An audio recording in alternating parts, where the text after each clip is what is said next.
मित्रों, अभी 3 विभिन्न प्रकार की जानकारियां आपको दी गई हैं, जिसमें एक जो सबसे पहले तो किसानों के हित में जो ई कृषि क्षतिपूर्ति के नाते से जो पोर्टल लॉन्च किया गया है, और दूसरी जो जानकारी हमारे जो आम नागरिक जो एचएसवीपी के साथ जुड़े हुए हैं अपने मकानों के नाते से, उनकी तरह तरह की कठिनाइयां जैसे आती हैं, तो उसमें से हर चीज को कैसे आसान किया जाए, ईज ऑफ लिविंग के नाते से एक बहुत से जो कार्यक्रम चलाते हैं, उसी में से ये आज 4-5 सुविधाएं जो बताई गई हैं वो उनके लिए हैं। और जो तीसरा बताया गया, एक प्रकार से कमर्शियल कंसर्न जितने हैं, चाहे वो इंडस्ट्रियलिस्ट है, चाहे वो व्यापारी है, चाहे वो अपने किसी भी प्रकार का अपने कार्यक्रम को जनता में पब्लिसिटी के माध्यम से उसको प्रमोट करना चाहता है, तो एडवर्टाइजमेंट पॉलिसी ये अर्बन लोकल बॉडीज के नाते से ये एक पॉलिसी ये दी गई है। तो मोटे रूप से अलग अलग वर्गों के लिए ये तीनों चीजें की गई हैं। जहां तक ई फसल क्षतिपूर्ति की बात है, हमारे एफसीआर साहब ने सारी चीजें बताई हमको कि किसानों को किस प्रकार की कठिनाइयां आती थी, किस प्रकार की शिकायतें वो करते थे, और उनकी संतुष्टि करना बहुत जरूरी होता था। फिर बाद में पटवारी लेवल पर, तहसीलदार लेवल पर, डीसी, एसडीएम वो सब लगते थे, तब जाकर के कुछ संतोष हो पाते थे, कुछ नहीं हो पाते थे। अब उनकी अपनी पार्टिसिपेशन, क्योंकि समाज में हमेशा संतुष्टि का फैक्टर तब बढ़ता है जब लोगों की अपनी पार्टिसिपेशन ज्यादा से ज्यादा कराई जाए। तो किसान की पार्टिसिपेशन में हो जाएगी, उसको भी पता रहेगा कि मेरा नुकसान जो मैंने लिख के दिया था, या बाकी जो कृषि विभाग नहीं तो रेवेन्यू डिपार्टमेंट, उनके लोगों के द्वारा कितना कितना उसमें असेस किया गया है, और उसमें फिर जहां कहीं ज्यादा अंतर आएगा, एम्बिग्युइटी ज्यादा होगी, तो उसका रीअसेस करने का भी काम वो वहां डिस्ट्रिक्ट लेवल पर होगा। लेकिन फाइनल जो है वो डिस्ट्रिक्ट लेवल पर एसडीएम और डिप्टी कमिश्नर उनके लेवल पर जो हो जाएगा, वो उसका मैक्सिमम संतुष्टि इसकी होगी, ऐसा हमको लगता है। तो ये एक कार्यक्रम आपको दिया गया। फसल नुकसान के जैसे अलग अलग स्लैब होते हैं, वो सारे अलग अलग मुआवजा उसके हिसाब से होगा। तो उन स्लैब्स में जैसे पहला स्लैब है 0 से लेकर 24% तक, दूसरा 25 से 32%, 0 से 24% का कोई मुआवजा दिया नहीं जाता है, ऐसी पॉलिसी है। 25 से 32 में जितना मुआवजा मिलता है, फिर 33 से 49, 50 से 74 और 75 से 100%। ये मुआवजा ये अधिकांश उन्हीं किसानों के लिए उपयोगी होगा जिन्होंने अपना फसल बीमा योजना, जो प्रधानमंत्री जी की फसल बीमा योजना है, उसमें अपना बीमा नहीं कराया है, जिनको सरकार सहायता करती है। तो ऐसे वर्ग के लिए ही ये एक महत्वपूर्ण जो विषय है, ये अपने सामने आपको ये एक मिलेगा। इसी प्रकार दूसरा जो एचएसवीपी ने जो सारी बातें बताई हैं, वो मैंने आपको बताई है कि उससे ये सब सुविधाएं सब जो हमारे कंज्यूमर्स हैं उनके लिए बताई गई हैं। और उसमें जैसा वाहन के ऊपर इनकी जो सारी वाहन चलेगा, जो व्यक्ति नहीं आ सकता है ऑफिस तक, उसका बायोमेट्रिक उसका अटेंडेंस लेना है, या उसके कुछ सिग्नेचर कराने हैं, इस प्रकार से ये सारी चीजें आपको बताई गई हैं। तीसरा जो विज्ञापन पॉलिसी, इस विज्ञापन पॉलिसी में वैसे तो बहुत पहले भी विज्ञापन पॉलिसीज बनती रही हैं, लेकिन कोई ना कोई कमी उसमें हमेशा ध्यान आती रही है, एक्सपीरियंस के हिसाब से भी ध्यान में आता है। लेकिन उसके अंदर जो गलत फायदा लोग उठाते थे, उसके अंदर उसका जो रेवेन्यू को लॉस होता था, उसको कैसे रोका जाए और कैसे पारदर्शी तरीके से ये विज्ञापन की साइट्स उनको दी जाए। इसमें चाहे सरकारी साइट्स हो, म्यूनिसिपैलिटी की हो या प्राइवेट साइट्स हो, इसमें सबके लिए एक अलग से तरीका बताया है। और जो निजी मालिक हैं, वास्तव में उनका पहले भी शोषण बहुत होता था, उसमें जो कुछ उनको बताया जाता था वही रेट उनको मिलता था, भले उनका किसी प्रकार का एक अच्छी साइट के नाते भी उनको पूरा लाभ मिलता नहीं था। अब जो कि ऑक्शन होगा, ऑक्शन में लेने वाले का एक छूट रहेगी कि जो अच्छी साइट है उसको ज्यादा पैसों से भी खरीद सकेगा, ले सकेगा। तो इसलिए उनको भी जो निजी ओनर्स हैं अपनी बिल्डिंग्स के, उनको भी उसका लाभ होगा। इस प्रकार से ये सारे प्रावधान किए गए हैं। एक उपनियम, इसके जो बायलॉज हैं, ये प्राय तैयार तो हो गए हैं, फिर भी उसमें जो माइन्यूटली जो उसका निरीक्षण करना है, जो एक पास करना, उसको 15 दिन के अंदर अंदर इसको लागू कर दिया जाएगा, उसका नोटिफाई करके इसको हम कर देंगे। इसमें क्या होगा कि नगर पालिकाएं, क्योंकि ज्यादा शेयर उन्हीं का मिलने वाला है 50%, तो बहुत बड़ी इनकम उनको बढ़ेगी। अभी तक वो इनकम पिलफरेज होती है, जैसा उसके नाते से वो कोई ना कुछ का लाभ उठाते हैं। और बहुत से केसेस तो ऐसे हैं जो कोर्ट्स में चल रहे हैं, अभी भी लिटिगेशन बहुत चल रहा है। वो लिटिगेशन भी खत्म करने के लिए कोर्ट्स की भी यही इच्छा रही है कि हम कोई एक निश्चित पॉलिसी लेके आए। तो ये पॉलिसी जो है ये बहुत कारगर सिद्ध होगी। जहां सरकारी हमारी अपनी जमीनें हैं, अन्य विभागों की, उन विभागों की जमीनों पर भी, यानी जो उनके साइट्स हैं, उन साइट्स पर चाहे बिल्डिंग्स हैं चाहे जमीनें हैं, वो अपने आप में एक अर्निंग एक उसकी बन जाएगी। इसका भी हमको एक लाभ मिलेगा। ये सारी जो स्कीम है, इस स्कीम को हम समाचार पत्रों के माध्यम से, रेडियो टीवी के माध्यम से प्रसारित करेंगे ताकि ज्यादा से ज्यादा लोगों को ये जो है इसका लाभ मिल सके। मित्रों, इसी प्रकार कुछ जानकारियां और आपको देनी है, जिसमें खेलो इंडिया का कार्यक्रम, जैसा आपने को पता है कि कोविड के कारण से लगातार टलता आ रहा था। अब उसकी तिथि निश्चित हो गई है।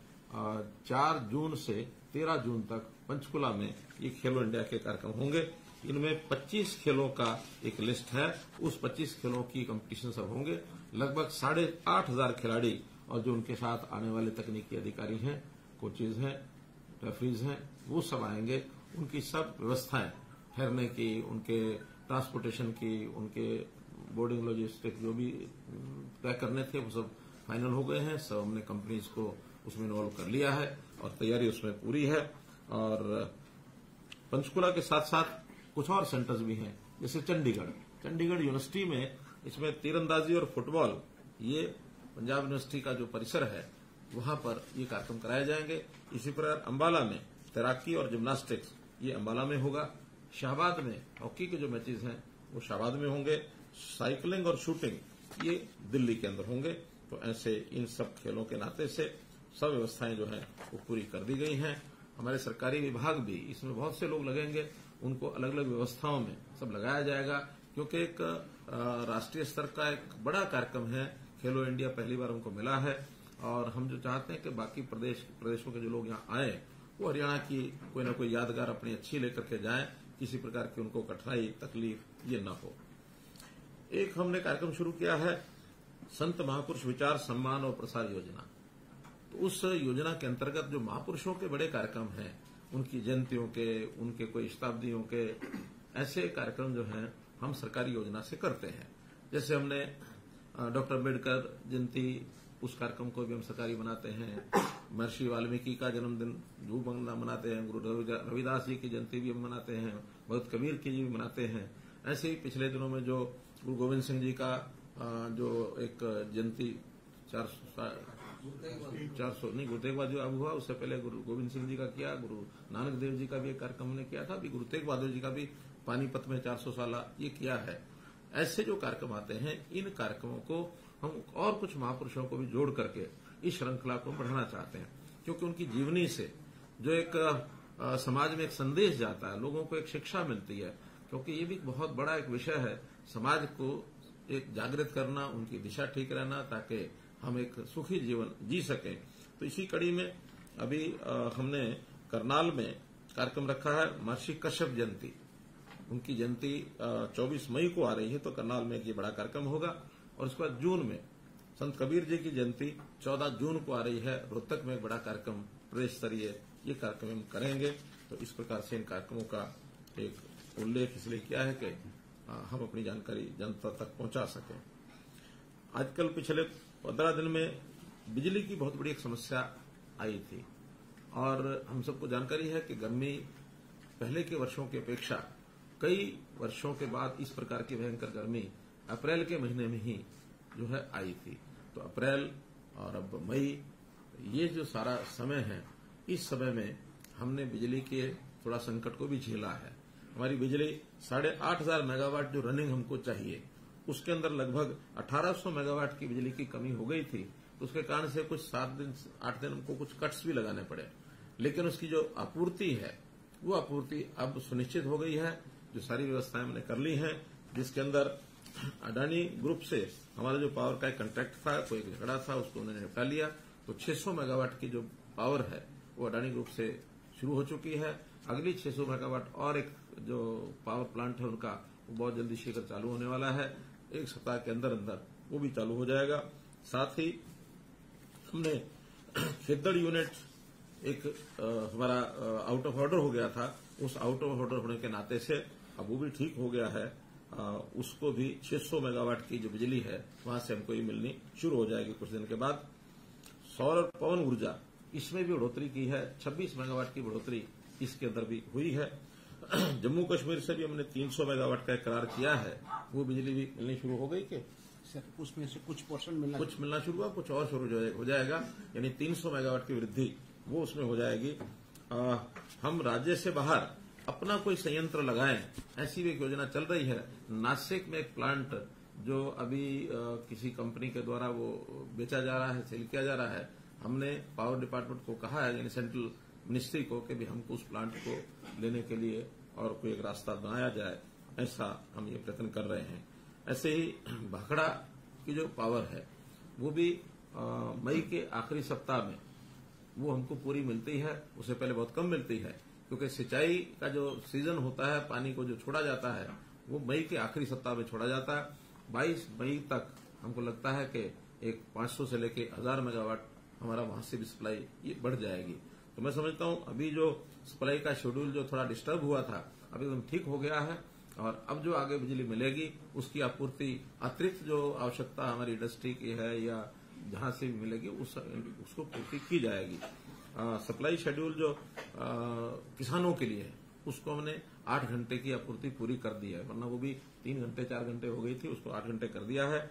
अभी जून के अंदर मांग और बढ़ेगी, लेकिन जो हमारी पूर्ति होगी उस पूर्ति से हम जून की सप्लाई को पूरा कर पाएंगे। धान के लिए भी अब क्योंकि ट्यूबवेल्स चलना शुरू हो जाएंगे जून में, लगभग 6,61,000 ट्यूबवेल हरियाणा के अंदर और जो है वो है, उनकी सप्लाई भी उस समय हमको बढ़ानी पड़ती है, लेकिन हमारी पूर्ति इसमें पूरी हो जाएगी। हमने बिजली की बचत के भी बहुत से उपाय किए हैं, जैसे उजाला योजना में जो बल्ब्स हैं, एलईडी बल्ब्स, ये 1.5 करोड़ के लगभग एलईडी बल्ब्स हरियाणा में लगाए गए हैं, जिससे हमें लगभग 2027 मिलियन यानी 20,270 लाख यूनिट इसकी बचत होगी। तो एक बहुत बड़ी बचत इसके कारण से हमारी हो रही है। बिजली को प्राप्त करना, सप्लाई बढ़ाना ये तो ठीक है, लेकिन उसकी डिमांड को कम करना ये भी हमारी प्राथमिकता में है, क्योंकि नए सिस्टम्स वो खड़े हो रहे हैं, आज नई इन्वेंशन हो रही हैं, उसमें से एलईडी बल्ब के कारण से बिजली की खपत बहुत कम होती है। और इसी प्रकार एलईडी ट्यूबलाइट्स, ये भी 2,13,000 एलईडी ट्यूबलाइट्स चेंज की गई है, तो इसमें भी हमें 93 लाख यूनिट ये बचत हो रही है, तो ये भी बहुत बड़ा साधन है। जो पंखे हैं इसमें भी जो एनर्जी एफिशिएंट पंखे आ गए हैं नए, तो एनर्जी एफिशिएंट जो फैंस हैं उसको भी हम वितरित कर रहे हैं। 60,000 ऐसे पंखे ये बदले जा चुके हैं, इसमें भी 56 लाख यूनिट ये बिजली की बचत हो रही है। इसी प्रकार से सुपर एयर एफिशिएंट जो एयर कंडीशनर्स हैं, और ऐसे ही जो पंप सेट हैं वो भी 3 स्टार रैपिड ऊर्जा पंप सेट, तो इन सब प्रोग्राम्स के माध्यम से और बिजली की खपत को कम किया जा रहा है, बिजली की सप्लाई को बढ़ाया जा रहा है। हमारी स्थिति एक प्रकार से मैं कह सकता हूं कि अन्य प्रदेशों की तुलना में बहुत संतुष्टिपूर्ण हमारा ये काम है। फिर भी हम आगे और प्रयत्न करके बिजली की जो कठिनाई कई वर्षों के बाद इस बार जो आई है, ये आगे न आए, इसका हम पूरा प्रबंध करेंगे। एक जानकारी आपको ये भी देनी है कि जो स्थानीय निकाय के चुनाव हैं, चाहे वो शहरी हैं चाहे ग्रामीण हैं, वो हमने चुनाव आयोग को अपनी ओर से क्लियरेंस दे दी है। तो उनके जो फॉर्मेलिटीज हैं, जो उनको अपने काम करने हैं, चाहे वोटर लिस्ट का है चाहे वार्डबंदी का है, वो सब पूरा करने के बाद कभी भी ये चुनाव आयोग द्वारा घोषित हो सकते हैं। एक शरारतपूर्ण समाचार मीडिया में डाला जाता है, वो दिल्ली को पानी की आपूर्ति। दिल्ली की पानी की आपूर्ति, मैं आपको बताना चाहूंगा कि जो सुप्रीम कोर्ट ने आज से यानी 1996 में, आज से 26 साल पहले जो समझौता उससे पहले हुआ था, उसमें भी 330 क्यूसेक पानी बढ़ा दिया था। पहले ये 719 क्यूसेक था। सुप्रीम कोर्ट ने कंडीशन लगाई थी कि 2 रिजर्वायर, हैदरपुर और वजीराबाद, ये 2 रिजर्वायर जो हैं ये हमेशा फुल रखने हैं, तो ये 1050 क्यूसेक देने से लगातार ये पूरा होते रहेंगे। दिल्ली ने क्या किया है कि इसके बजाय उन्होंने अपने नए रिजर्वायर भी बना लिए हैं और वो हमारे इस पानी को नए रिजर्वायर में ले जाते हैं। हमारी दायित्व है 2 रिजर्वायर को पूरा रखना। जब वो पानी को डाइवर्ट करेंगे, वो द्वारका भी डाइवर्ट करते हैं, ओखला डाइवर्ट करते हैं, बवाना डाइवर्ट करते हैं, तो 3 नए वाटर वर्क्स उन्होंने बनाए, जिसके कारण से वहां हैदरपुर में और दूसरा वजीराबाद, उसमें पानी का लेवल कम होता है। स्वाभाविक का पानी पूरा वहां नहीं पहुंचाएंगे तो वो तो कम होगा ही। हमारी जिम्मेवारी है उन 2 रिजर्वायर्स को फुल रखना। और वो जो है मुणक से हम जो 1049 क्यूसेक देते हैं, पहले भी देते हैं, आज भी दे रहे हैं, आगे भी देते रहेंगे। हालांकि हमारी अपनी कठिनाई भी बहुत है, लेकिन हम अपनी कठिनाई को कैसे पूरा करेंगे, जिम्मेवारी उनकी नहीं है, हमारी जिम्मेवारी जितनी हम पूरा करेंगे। अपने आप पानी की बचत कैसे की जाए, इसके तरह तरह के योजनाएं बना रहे हैं। धान को कैसे हम कम बुआई कराएं, धान को न बोने के बदले में 7,000 रुपए का हमने 1 एकड़ का मुआवजा भी दिया है। इससे सैकड़ों करोड़ रुपए हमारा खर्च आ रहा है। और हम अपने यहाँ पानी को रिचार्जिंग के बहुत से ऐसी व्यवस्थाएं की हैं, ट्यूबवेल्स लगाए हैं, तो इन सब चीजों को कर रहे हैं। माइक्रो इरिगेशन का बहुत बड़ा बजट हमने बनाया है ताकि खेती में पानी कम लगे। तो हम अपनी व्यवस्थाएं अपने पानी की मैनेजमेंट से ही ये सब हम कर रहे हैं। तो दिल्ली के जो लोग बार बार ये कहते हैं पानी की कमी, हमारा कहना है पानी की कमी अगर उसको पूरा करना है तो ये जिम्मेवारी केवल हरियाणा की नहीं है, ये उनकी अपनी भी है। उनकी अपनी क्यों है कि अब से पहले तो केवल दिल्ली था, तो दिल्ली के नाते उनकी जिम्मेवारी नहीं थी। अब उनके साथ पंजाब आ गया है और पंजाब और हरियाणा इनका एक विवाद आज का नहीं है, वर्षों का है। अगर उस विवाद को खत्म करते हैं और हमें पानी जितना हमारा है 3.5 MF पानी हमको पूरा मिल जाए, SYL की नहर बन जाए, हांसी बुटाना को चालू करवा दे, तो मैं ये वादा करता हूं कि और भी पानी हमको देना पड़ेगा तो उनकी डिमांड पर पानी हम दे देंगे। लेकिन अगर हमें पानी नहीं मिलेगा, हम अपने यहां लोगों को प्यासा मार करके और उनको पानी की आपूर्ति करें, ये न्याय नहीं। इसलिए मैं उनसे निश्चित रूप से कहूंगा कि अब उनका जो रोल है वो डबल रोल हो गया है, तो डबल रोल को और वो निभाएं और हमें पंजाब से पानी पूरा दिलाएं। हम उनका सहयोग करने के लिए तैयार हैं। जहां तक वर्तमान उनकी बार बार शिकायत जो करते हैं, कभी सुप्रीम कोर्ट में जाते हैं, कभी हाई कोर्ट में जाते हैं। हाई कोर्ट और सुप्रीम कोर्ट ने समय समय पर जितनी अपनी एजेंसीज को ये चेक कराया है तो उनको संतुष्टि पाई है कि नहीं, हरियाणा को जितना पानी देना चाहिए वो दे रहे हैं। अपर यमुना बोर्ड इन्होंने इसकी पुष्टि की है कि दिल्ली को जो है उनके हिस्से का पूरा पानी मिल रहा है। इसी प्रकार से हमारा जो मंत्रालय है, जल संसाधन मंत्रालय, उन्होंने अपनी टीम भेजी, उन्होंने भी पाया कि हरियाणा जितना पानी दे रहा उतना दे रहा है। इसलिए पानी की कोई कमी नहीं है, लेकिन इसके ऊपर राजनीति न करें, ऐसा मेरा उनसे निवेदन है। राजनीति वो करेंगे तो हम उनसे बड़ी राजनीति कर लेंगे, हम पीछे नहीं रहेंगे। इसी प्रकार से लैंड के संबंध में, क्योंकि लैंड की आवश्यकता डेवलपमेंट के नाते से बहुत पड़ती है।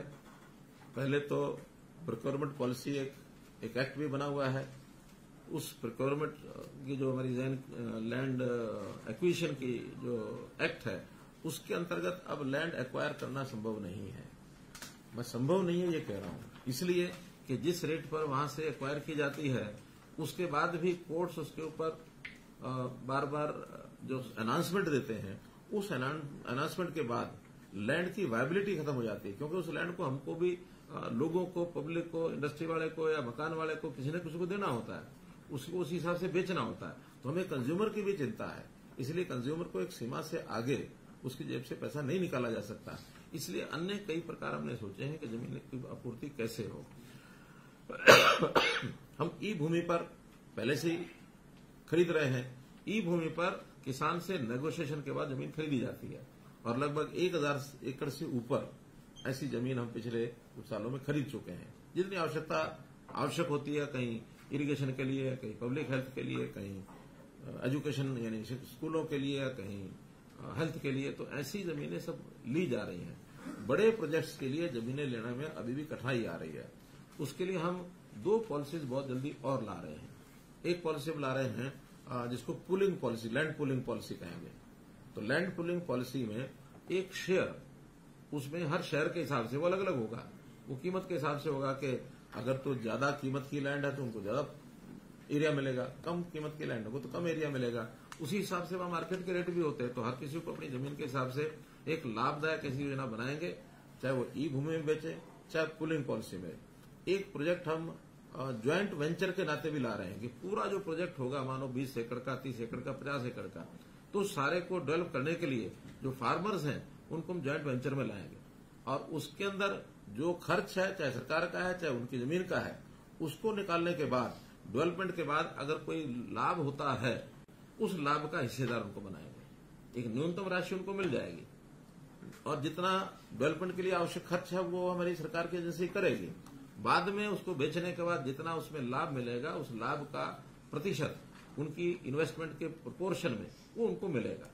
तो एक ज्वाइंट वेंचर की पॉलिसी हम लेके आ रहे हैं। तो इस प्रकार से 3 प्रकार हो जाएंगे, ई भूमि हो जाएगी, लैंड पूलिंग पॉलिसी हो जाएगी, ज्वाइंट वेंचर पॉलिसी हो जाएगी। तो तीनों पॉलिसी में किसान को ऑप्शन रहेगी कि उसको क्या लाभदायक लगता है, कौन सी उसमें आएगा, कौन सी में नहीं आएगा। अच्छे प्रकार से अपना हिसाब लगा करके जो लाभदायक पॉलिसी उसमें जा सकता है। तो मित्रों, इस प्रकार से एक बात हमारे कुछ मित्र, खास करके विपक्ष के जो विधायक हैं, कि मैंने कोई घोषणा की थी 5 करोड़ रुपए की सभी विधायकों को विकास के कार्यों के लिए जारी करने की। पहली बात तो यह है कि वो योजना हमने 2014-15 में भी घोषणा की थी, सबको 5 करोड़ रुपए दिए थे। वो एक टर्म में एक बार होती है, वो वार्षिक नहीं है। कुछ लोग इसको वार्षिक मान के चल रहे हैं, वो गलत है। एक बार पहले, यानी साल जो टर्म का पहला साल है, उसमें उनको 5 करोड़ रुपए के कामों के बदले में सभी विधायकों को दिया जाता है। उसमें किसी में भेदभाव नहीं करते हैं। तो मैं कुछ दिनों से अखबारों में पढ़ रहा हूं कि कुछ एमएलए कहते हैं कि हमको बिल्कुल एक पैसा नहीं दिया गया। जिन्होंने ये कहा है कि नहीं दिया गया, उनके यहां भी करोड़ रुपए जा चुके हैं। मैं टोटल 90 के 90 विधायकों का बता रहा हूं, जिसमें से 22 विधायक तो ऐसे हैं जिन्होंने 5 करोड़ या इससे भी थोड़ा ऊपर, यानी हाईएस्ट तो 5 करोड़ 84 लाख भी हैं एक एमएलए के। हम सोचते हैं 10-5% ऊपर भी जाए तो दिक्कत नहीं है। 22 के बाद अगले 10 और ऐसे हैं जिनका 4 करोड़ 75 लाख से 5 करोड़। मैं समझता हूं वो भी अपने आप को संतुष्ट मान के चलते हैं, हमको जितना मिलना था मिल गया है। लेकिन 32 से 64 यानी अगले 32 और ऐसे हैं जिनका 4 करोड़ और 5 करोड़, 4 करोड़ और 475 के बीच में। अब उनके अगर किसी के 10, 20, 50 लाख बचते हैं तो कभी भी अपना काम देंगे तो उनका काम वो पूरा कराया जाएगा। हाँ, 64 के बाद अगले 26 और ऐसे हैं, 26 में से भी 3 ऐसे हैं सिर्फ जिन्होंने 5 करोड़ में से एक भी काम हमको बताया नहीं है। अब उनको काम बताना पड़ेगा। ये पैसा उनको ऐसा नहीं है कि भी कोई कैश में मिलेगा या उनके खाते में ट्रांसफर हो जाएगा। काम जो लेके आएंगे 5 करोड़ का, वो काम उनके तुरंत कराए जाएंगे। इसके पीछे ये भावना है। 3 माननीय है, रघुवीर काद्यान बेरी, सौमीर सांगवान दादरी, चिरंजीव राव रिवाड़ी। इन्होंने अपना कोई काम नहीं दिया ताकि हम इनको इश्यू कर सके। बाकी सबका, किसी का 2 करोड़, 1.5 करोड़, 2.5 करोड़, 2 करोड़ 97 लाख, 3 करोड़, 330, तो इन सब लोगों के इसमें गए हुए हैं। इसमें स्वाभाविक है कि शहर वाले जो है अपने शहरी काम बताएंगे, गांव ग्रामीण क्षेत्र वाले ग्रामीण को बताएंगे। जिनका मिक्सअप है वो दोनों मिला करके बता सकते हैं। तो ऐसे 5 करोड़ की राशि हमने कभी रोकी नहीं है। जिसने काम दिए उसको तुरंत वो काम करके हमने दिए हैं। एक विषय है कि पेंशन का विषय, चूंकि एक सिस्टम से चैनलाइज तरीके से पेंशन जाएगी तो सबको पूरा उसका लाभ मिलेगा। अभी हमने देखा है कि इसके अंदर बहुत डिस्क्रिपेंसीज आ रही हैं। एक डिस्क्रिपेंसी इसमें आई है कि हमारी विधवा बहनें जो कभी दुर्भाग्य से किन्हीं कारणों से विधवा हो गई, पेंशन बन गई, लेकिन अपने समाज के अंदर रीमैरिज का भी सिस्टम है। 18,000 ऐसी बहनें मिली हैं जो विधवा हुई लेकिन बाद में रीमैरिज हो गई। रीमैरिज के बाद उन्होंने अपनी पेंशन कटवाई नहीं। कोई अपने आप कटवाता नहीं है, हमको भी पता है। अब हमें जब उसमें से ढूंढने में पता लग गया कि हाँ इतनी बहनों की रीमैरिज हो गई है, तो उन 18,000 बहनों की पेंशन हमने बंद की है। तो हम कोई भी उचित काम जो है, उचित काम में सामने वाला अनुचित कर रहा है तो उसको रोकना ये भी उचित है। हाँ, किसी की पेंशन नहीं बनी है उसकी ऑटोमेटिकली पेंशन बने, इसके लिए ओल्ड एज पेंशन में 59 साल, यानी 57 साल के बाद के जितने भी लोग हैं उन सब की डेट ऑफ बर्थ वेरिफिकेशन करा करके, उनके जो भी पुराना समय का कोई हमको मिल गया, मानो वोटर कार्ड, उस वोटर कार्ड से ही उस समय का वोटर कार्ड, उसमें उतने ही साल जोड़ करके उस आयु में हमने जोड़ करके उसको फाइनल मान लिया है। अब उसके लिए और किसी प्रमाण की जरूरत होती नहीं है। जिस किसी का वोटर कार्ड नहीं रहा होगा, ऐसे ही कुछ लोग रहे होंगे जिनका मेडिकल बोर्ड के द्वारा वो करवा देंगे। और उनके बाद जैसे ही 60 साल का होने वाला है, 1 महीना पहले डिपार्टमेंट को कहा कि उनके घर जाकर के एक पेपर साइन करा लें, ताकि उनको भी पता लग जाए कि मेरी पेंशन बढ़ने वाली है। और आपको एक आश्चर्य की बात बताता हूं कि ऐसे पिछले 23,000 लोगों के घरों में हमने पेंशन बनवाने के लिए उनको भेजा। 700 लोगों ने उसमें से मना किया कि नहीं, मुझे पेंशन नहीं चाहिए। तो मैं ऐसे लोगों को भी धन्य मानता हूं जो कहते हैं हमको ये पैसा नहीं चाहिए। समाज में हर प्रकार के लोग हैं, तो ऐसा एक ऑटोमेटिकल पेंशन का जो विषय है वो भी हम कर रहे हैं। मित्रों, हमारा पूरा जोर, जैसे मैंने बताया कि पारदर्शिता पर है, पूरा जोर अंत्योदय पर है, अंतिम व्यक्ति उसकी सहायता कैसे की जाए। आज हमारी एक मीटिंग थी doctor Ambedkar Haryana chamber of commerce. हालांकि हरियाणा का ये भी उनकी बननी है, लॉन्च होना है, लेकिन एक पहली मीटिंग हमारे से वो करके गए हैं। तो हमने उनको बताया कि हमारे यहाँ किस प्रकार से लोगों को सहायता मिलती है। 1,07,000 SC नौजवानों को मुद्रा में उनको लोन मिला है, ये उनको भी नहीं पता था। ये लाखों लोगों को मुद्रा में जो लोग लोन मिला है उसमें 1,07,000 SC समाज के हैं। तो इस प्रकार की सहायता, अब जैसे मुख्यमंत्री अंत्योदय परिवार उत्थान योजना, इसमें भी जितने लोग सहायता के लिए आ रहे हैं उसमें लगभग 35% SC है, 26-27% उसमें BC है, जो कि उनकी आबादी के प्रोपोर्शन से तो ज्यादा है। स्वाभाविक है, गरीबी जहां ज्यादा है वही लोग ज्यादा आएंगे। 1 लाख से नीचे के परिवारों का एक परिवार को हम आइडेंटिफाई करके उनको बुला रहे हैं, भैया कुछ करो। अगर आपको करना नहीं आता तो हम स्किलिंग के माध्यम से आपको सिखा सकते हैं। इवन जो पशुपालन का भी काम करना चाहते हैं उनको भी हम स्किलिंग के माध्यम से ट्रेनिंग दिला रहे हैं। हमारी एक स्कीम है, केंद्र की स्कीम है कि हर एक पशुपालक को 9,000 रुपया उसके लिए फिक्स किया गया कि उसको इतने दिन की ट्रेनिंग उसकी दिलाई जाए, ताकि उसको पता लगे कि पशु को पालना कैसे अच्छा है, कहीं उसको बीमारी न लग जाए, बीमारी हो जाए तो इलाज कैसे होना है, छोटे मोटे नुस्खे उसमें बताए जाते हैं। दूध की बिक्री कैसे होगी, उसकी देखभाल, पशु भी आखिर देखभाल जितना ज्यादा अच्छा करेंगे उतना दूध ज्यादा देता है। तो ऐसी सारी चीजें हम चला रहे हैं समाज के गरीब तबके के उत्थान के लिए। मुख्यमंत्री अंत्योदय परिवार उत्थान योजना, ये हमारा परिवार पहचान पत्र का जो प्रोजेक्ट जितने भी हैं उसमें से एक प्रोजेक्ट ही ऐसा है। और बहुत सर्विसेज सीधी हम डायरेक्ट देने वाले हैं, तो पारदर्शी एक सिस्टम बने, भ्रष्टाचार विहीन बने। भ्रष्टाचार के बारे में भी एक गलतफहमी बार बार करते हैं कि भ्रष्टाचार बहुत बढ़ गया। मेरा कहना है कि भ्रष्टाचार खत्म हो गया ऐसा तो हमने कभी क्लेम नहीं किया, लेकिन भ्रष्टाचार के ऊपर अंकुश कैसे लगाना है इसके लिए हमने अपनी पूरी प्लानिंग बना रखी है। हमारी सरकार जहां भी भ्रष्टाचार है अपने समय में भी ऐसे जो केस मिलते हैं उसको बराबर सख्ती से उसका निरीक्षण करते हैं, उसकी इन्वेस्टिगेशन करते हैं, उसको सजा दिलाते हैं। चाहे वो आर्थिक भ्रष्टाचार हो, चाहे व्यवहार का भ्रष्टाचार हो, नकल के केसेस, ये भी भ्रष्टाचार का विषय है। इसमें भी हमने सख्त कदम उठाए हैं और आगे भी किसी को भूल में नहीं रहना चाहिए कि भ्रष्टाचार को हम आगे बढ़ने देंगे। जिसका भी मिलेगा उस भ्रष्टाचार को रोकने के लिए सख्त से सख्त कार्रवाई करेंगे और जितनी व्यवस्थाएं करनी है वो हम करेंगे।